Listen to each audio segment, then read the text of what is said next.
Three, two, one. What is up, everybody? You are listening. You are watching to the Book of Gaberock. I'm your host, Gabriel Avila.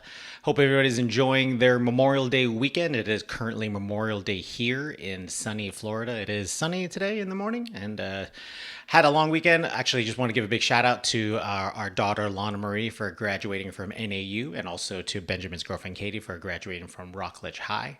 So pretty good milestones for these young ladies, and very proud of where they're going and all of that they've accomplished.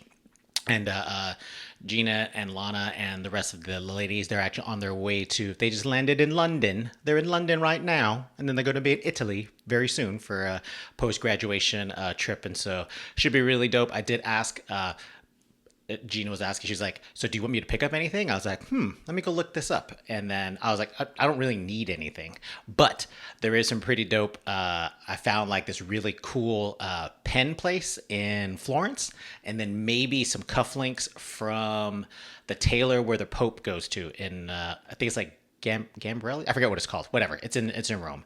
Small things. If she wanted to go get me something, I don't really care. They have a packed itinerary. I saw it. Lots of places are going to be going, and excited for them. But they deserve it. It's going to be a good trip for them. They just got to make it there safely. So I've been holding down the fort here. Benjamin has sort of been in this house, not really. I've been just taking care of Sally. It's been on and off storming here in Florida, but it is what it is. I've also been steadily, if you notice in the background, I have steadily been taking down more of my things and starting to get pre-packed. I was almost going to do a partial ditty. Now I'm not, because I don't necessarily need to make money off this thing, but I also just don't feel like doing all the work. And so we're going to have the household goods come in towards the end of June. It is what it is. I'm also attempting to put my thoughts together about how we want to decorate the house in Texas, and so that's pretty dope. Just kind of going into that new next chapter in our life. I already made contact with my next teammates, and so looking forward to joining the Rangers there, and so it's going to be really exciting. But I had some really good positive feedback on my latest article, the one about where I'm talking about just telling your own story. Part of it was because it's in the season where I'm starting to, we have to rack and stack a bunch of records, not for promotions, but for consideration for stratifications here at my headquarters. And then as I look through officers' records, I kind of teach everybody, this is how I tend to grade records, depending on what rank we're talking about and what things I look for, where they're at in your career, what I expect you to be doing, what kind of leadership positions I think you should be achieving. A part of it is understanding non-17X, so non-cyber officers. I have to learn another person's kind of career path. And so luckily, we're surrounded with some really cool, we call ourselves the Angry Birds. The rest of the other colonels in the group, they advise me as far as like, this is what this means and blah, blah, blah. So it's really helpful to have some teammates kind of explain exactly what's going on in their career field. So I make some smart calculations. And then as I continue to kind of hone my process, I share it to all the officers, going to be like, this is not an open book test. Like, this is exactly how, at least for one board member, how I tend to review records and what I'm looking for and what you have direct control over and what you should be trying to influence. And depending on how you should be approaching strategically what you want to do with your career. If you notice in the article, I don't necessarily prescribe that everybody wants to be a commander. I make that the default path, but depending where you're at as far as your life goals or your family or other priorities are going on, maybe some of this don't fit. And so I've been fortunate enough to have a supportive family, and we've made it together whole, and I'm very, very grateful for that.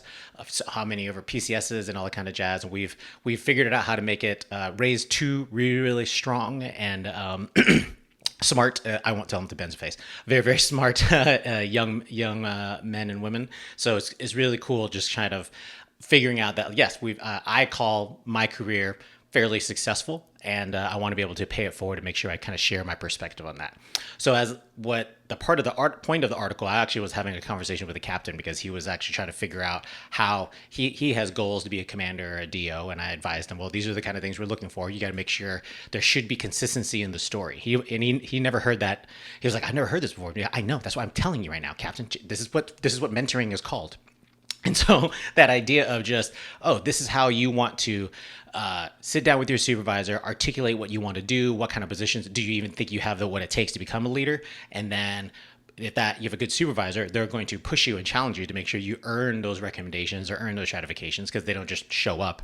Making sure you get pushed for certain kind of projects or get in front of leadership. Like, there's a lot of strategery when we start to see the officers who we believe have what it takes. We have to challenge them on purpose and then see how they respond. Some of that is like larger projects. Some of those are just very individual things that I just see in and out of the workplace. And so those things all tell a story. And so what kind of story do you want to tell?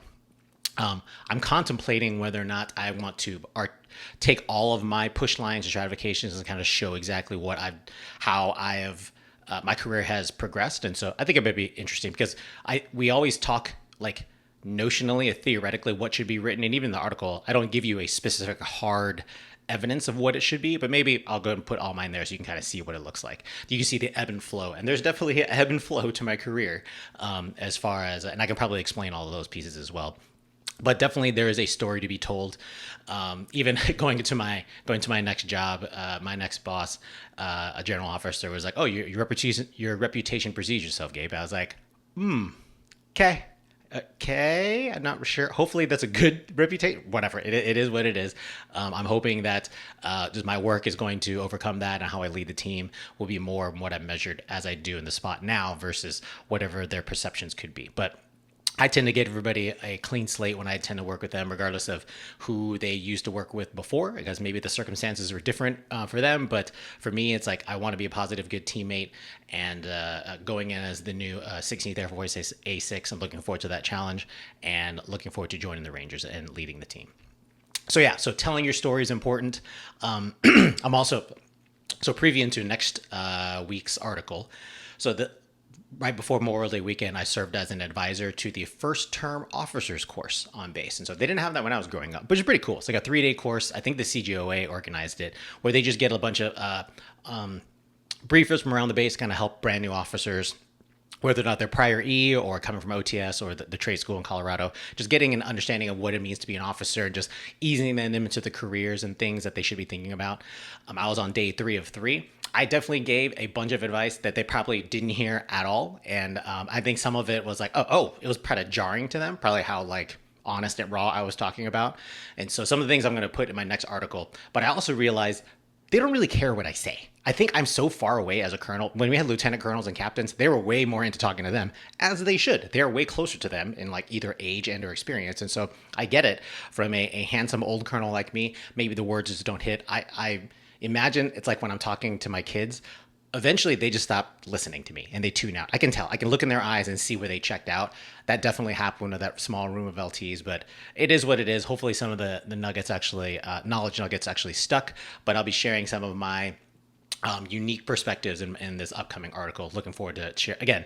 Just that's what this platform is for. Just sharing my perspective, sharing my knowledge and thoughts to try and make sure the Air Force be a little bit better when I joined, and that's all I can do right now.